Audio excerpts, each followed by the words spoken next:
आज हम पढ़ेंगे आरपीएससी प्रोग्रामर में कंप्यूटर नेटवर्क में आने वाला एक टॉपिक जिसका नाम है फ्रेमिंग इन डेटा लिंक लेयर। मतलब डेटा लिंक लेयर में हम फ्रेमिंग किस प्रकार से कर सकते हैं वो पढ़ेंगे।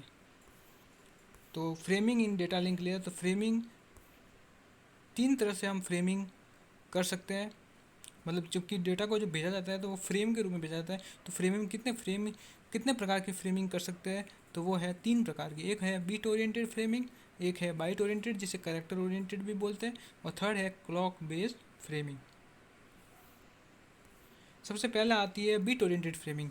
बीट ओरिएंटेड जो फ्रेमिंग होती है उसमें ये होता है कि in this frame is collection of bits. मतलब इसमें जो फ्रेम होती है, जो डेटा होता है फ्रेम का, वो बिट्स, जो फ्रेम में जो डेटा होता है, जो हेडर होता है, जो ट्रेलर होता है, सभी ये कलेक्शन ऑफ बिट्स होता है। मतलब बिट्स का ग्रुप होता है, ठीक है ना। और इस फ्रेम में क्या होता है कि सबसे पहले हेडर आता है, हेडर में भी फिक्स बीट आती है, और उसके बाद में डेटा आता है, और उसके बाद में ट्रेलर आता है।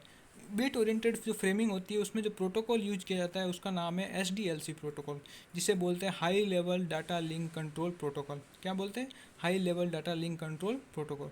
ये होती है हमारी बीट ओरिएंटेड फ्रेमिंग। उसके बाद आती है बाइट ओरिएंटेड फ्रेमिंग।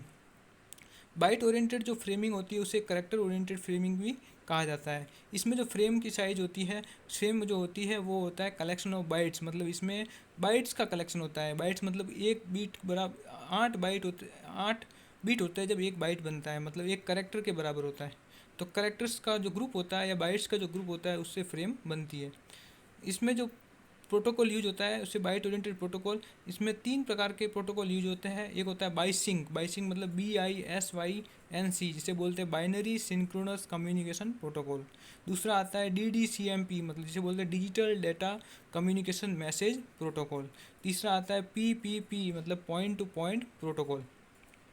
तो ये सारे बाइट ओरिएंटेड में आता है। बाइट ओरिएंटेड में होता ये है कि हम जब भी डेटा को भेजते हैं तो हम एक, अगर मान लो जब डेटा लॉस ना हो उस कंडीशन में हम उसमें एक बाइट एक्स्ट्रा भेज देते हैं डेटा के अंदर, जिससे क्या होता है डेटा जो रिसीवर को जाता है तो वो लॉस हुआ हुआ डेटा नहीं जाता है, मतलब पूरा पूरा डेटा जाता है।